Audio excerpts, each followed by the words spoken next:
माननीय बुद्धिजीवी साथीगण, माताएं, बहनें और मंच के ठीक सामने मेरे प्यारे प्यारे बच्चों, आप सभी को बाबा साहब की 132वीं जयंती समारोह को बहुत बहुत धन्यवाद ज्ञापित करता हूं, बधाई अर्पण करता हूं और इंकलाब जिंदाबाद ज्ञापित करता हूं।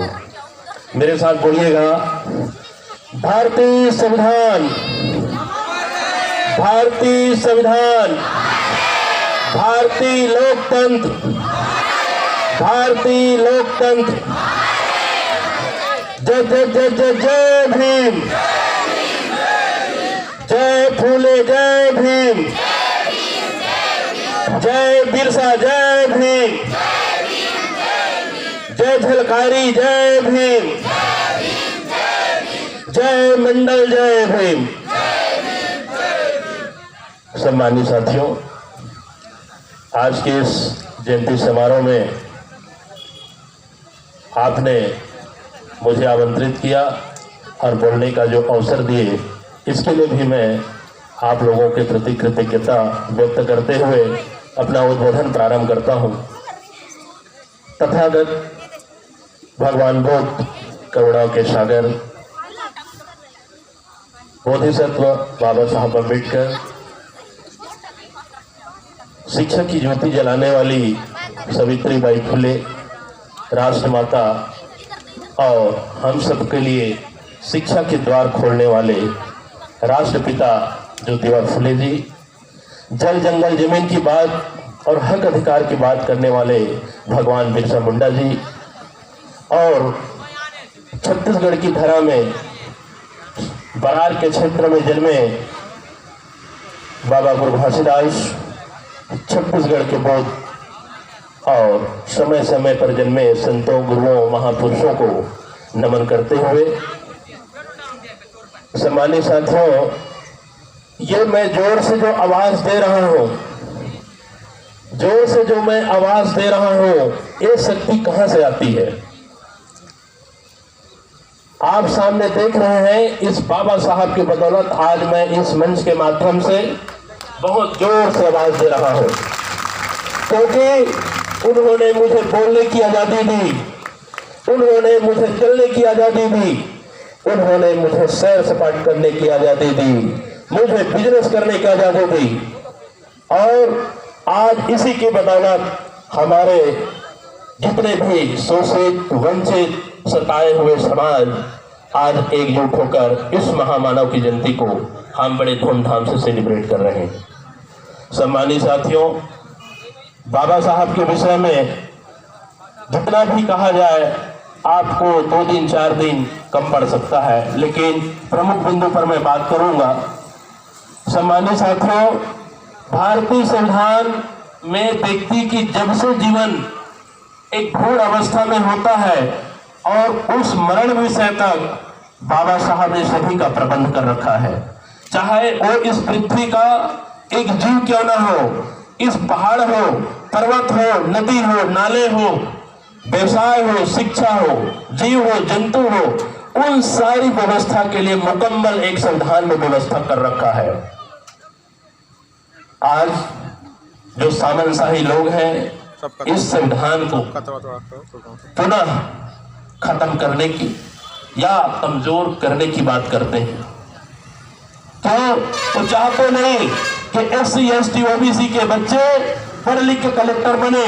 वो नहीं चाहते कि हमारे बच्चे एक IAS बने, कलेक्टर बने, DM बने, SP बने।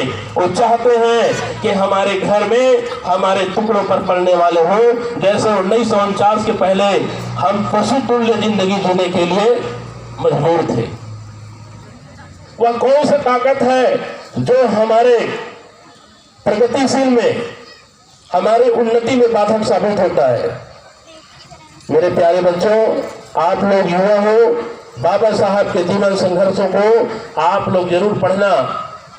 बाबा साहब के जीवन संघर्षों को पढ़ोगे, मैं दावे के साथ कह सकता हूं, यदि हमारे बच्चे को कोई 2 झापड़ मार दे या उनके साथ कुछ मिसबिहेवियर कर दे, तो हम अभिभावक उस स्कूल में चले जाएंगे, अब बच्चा स्कूल नहीं जाएगा। बाबा साहब ने इतने जलील जो सामंतशाही लोगों ने उनके साथ किया, लेकिन उन्होंने उसको खून के घूंट पी करके आज इस मुकम्मल समाज का निर्माण किए। सम्मानित साथियों, जब बाबा साहब स्कॉलरशिप में लंदन गए और उन्होंने पर्ची लिखा माता रमाबाई को, माता रमाबाई मैं बहुत दिक्कत में हूँ, मैं बहुत समस्या में हूँ और मैं एक टाइम का खाना खाता हूँ। जो सेठ मारवाड़ी लोग हैं जो ब्रेड को रोड में फेंक देते हैं, फफूंद लगे ब्रेड को फेंक देते हैं, मैं इसको पानी में डुबो के पीता हूँ, हो सके तो मेरे लिए कुछ पैसा भेज देना।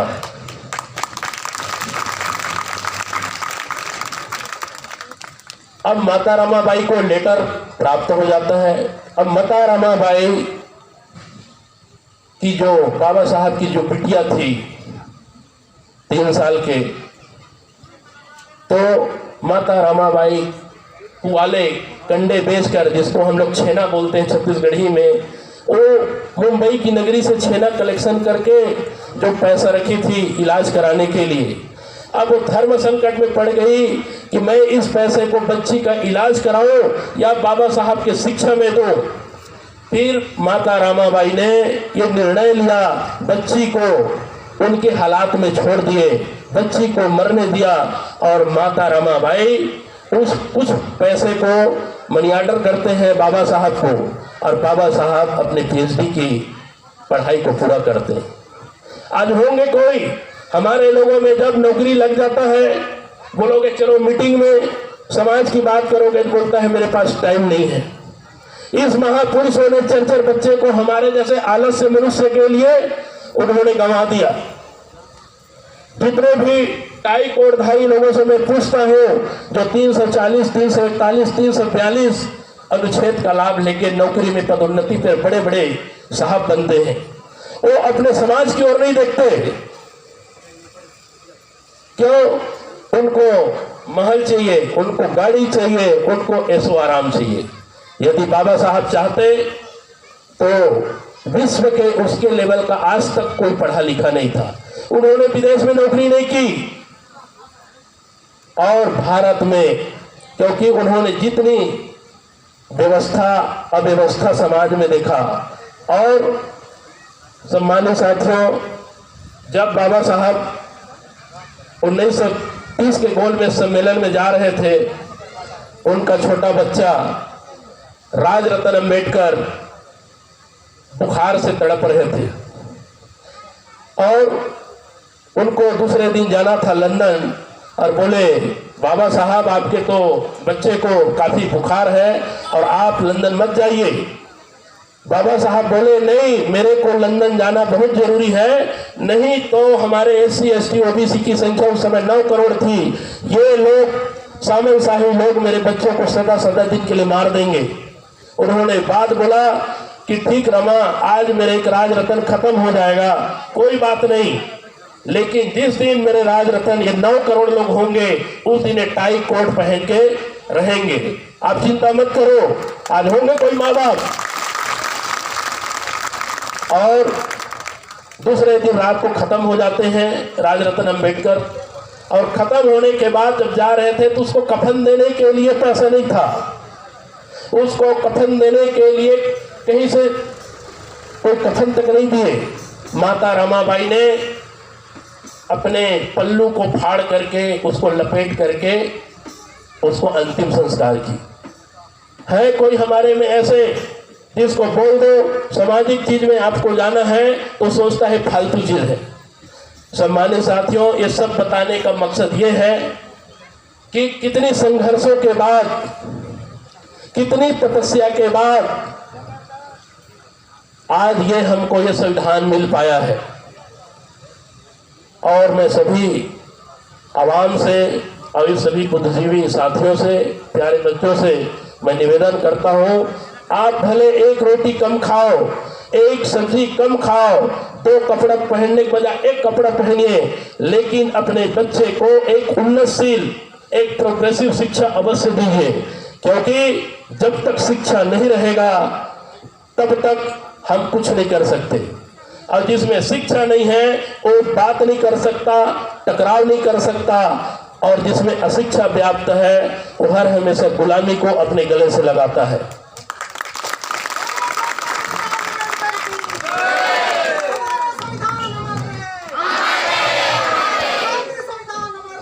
अमर रहे, अमर रहे।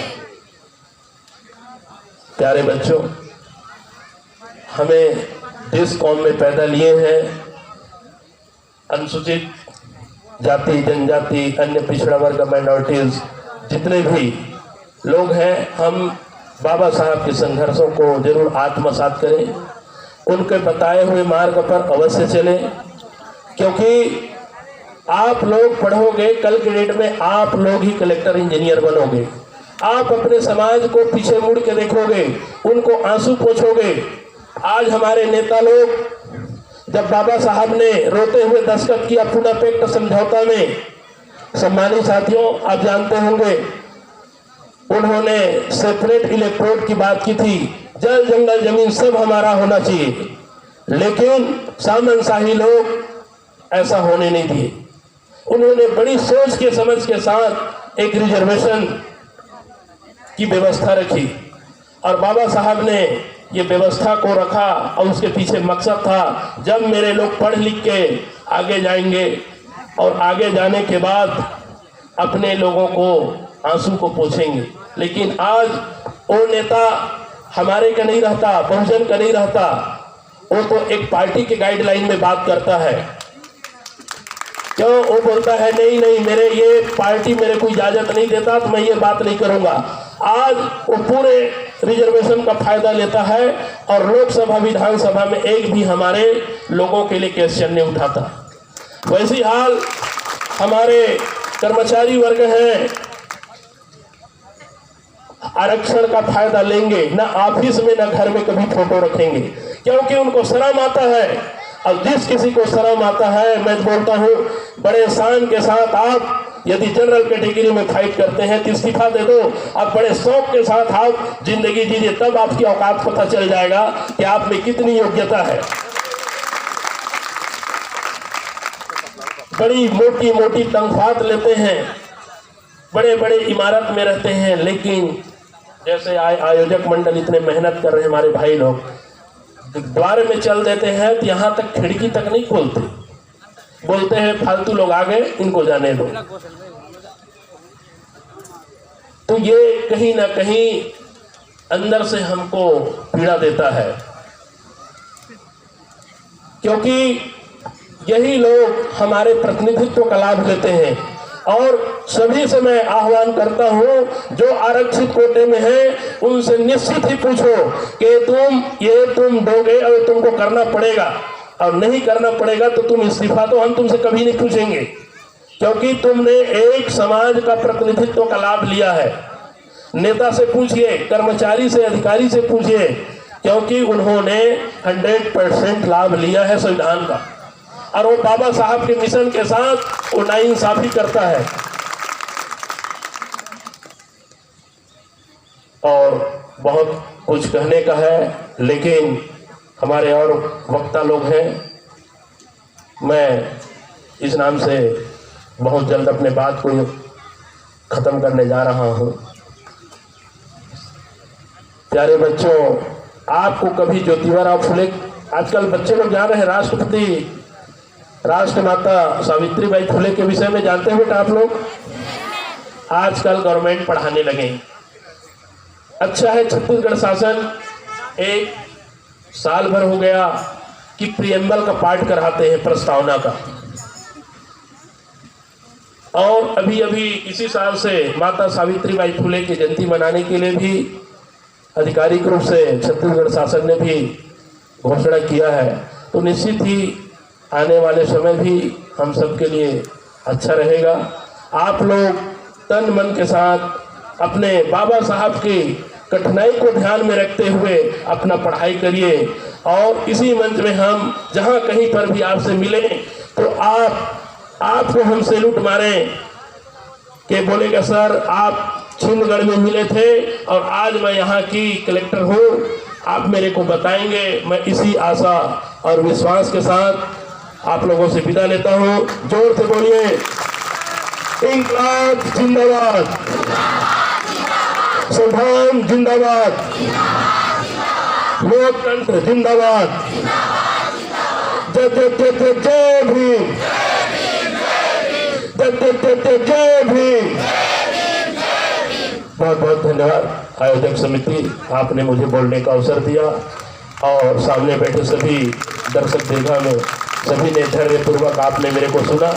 बहुत बहुत धन्यवाद। जय भीम, नमो बुद्धाय, जय सेवा जोहार।